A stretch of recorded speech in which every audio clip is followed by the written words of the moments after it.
علماء زانایان پیاوێک و ئیمامی سووطی، پیاوێک و ئیمامی سبووکی، پیاوێک و ئیمامی نەوەوی، ابن حەجەر کە شارعی بوخاریە، مەسەلە ئیمامی ئالوسی، یعنی یەک بە یەکی ئەو زانانە زیاد لە هەزاران زانا مفتی عالم لە کۆن و لە ئێستایشا لەسەر مەولودی پێغەمبەری خوا قسەیان کردووە، فەرمیانە مەولودی پێغەمبەری خوا صلی الله علیه وسلم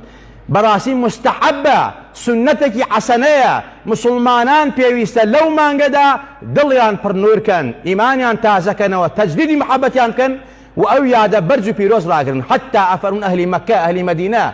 پێش ئەوەی کەوا ئالی سعود و ئەمانە بێنە سەر حکم و فیتنەی وهابێ دروست بێ لە سعودا، ئەهلی مەکە لە شەوی لەدایکبوونی پێغەمبەری خوا صلی الله عليه وسلم بەڕاستی ئەچوونە شوێنی لەدایکبوونی پێغەمبەری خوا و احتیفالیان ئەکرد، سڵاواتیان لەسەر پێغەمبەری خوا لێئەدا صلی الله عليه وسلم. ئەمانە هەمووی لە بیدایە و نیایە و سێر و ئەڵام نوبەلا کتێبی مێژووە نەقڵ کراوە، تاریخ بە مدەلەلی خۆشەویستان پێویستە لە خەڵکی نەشارنەوە، خیانەت لەم ئومەتە نەکەن،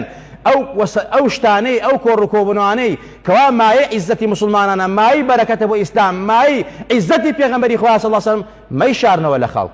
تەنها ئەم مجلیسانە بوو یادی مەولود و یادی ئیسرا و میعراج و یادی بەدر و یادی هیجرەت و ئەمانە بەڕاستی تەقویەی ئیمان بوو، زەخیرەی ڕوح بوو، بەڵام هەموویتان نەناو برد.